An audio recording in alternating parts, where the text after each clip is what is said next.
विजयादशमी असत्य पर सत्य और अधर्म पर धर्म की विजय का पर्व है। ये श्री राम द्वारा रावण पर विजय तथा शक्ति पूजा का स्मरण कराता है। दशहरे पर शस्त्र एवं शमी वृक्ष की पूजा की परंपरा रामायण और महाभारत दोनों से जुड़ी है। ये पर्व साहस, मर्यादा और धर्मपालन की प्रेरणा देता है। आश्विन मास के शुक्ल पक्ष की दशमी तिथि को विजयादशमी या दशहरा कहा जाता है। ये पर्व विजय का प्रतीक है और वर्षा ऋतु के अंत तथा शरद ऋतु के आरंभ का सूचक भी माना जाता है।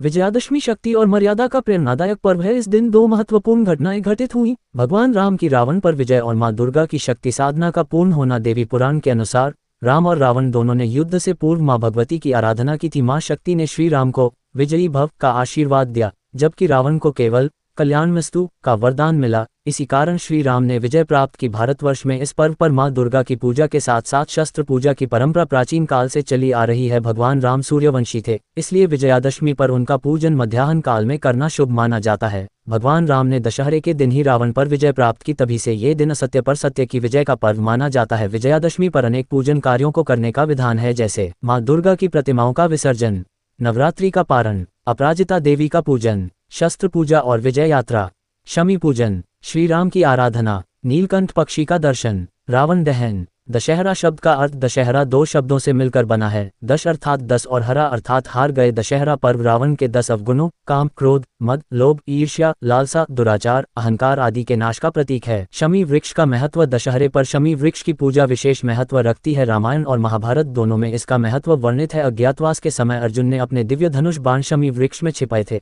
अज्ञातवास की समाप्ति पर उन्होंने इन्हीं अस्त्र शस्त्रों से शत्रुओं पर विजय प्राप्त की। विजयादशमी के दिन भगवान राम के लंका पर चढ़ाई करने के लिए प्रस्थान करते समय शमी वृक्ष ने भगवान की विजय का उद्घोष किया था। विजय काल में शमी पूजन इसलिए होता है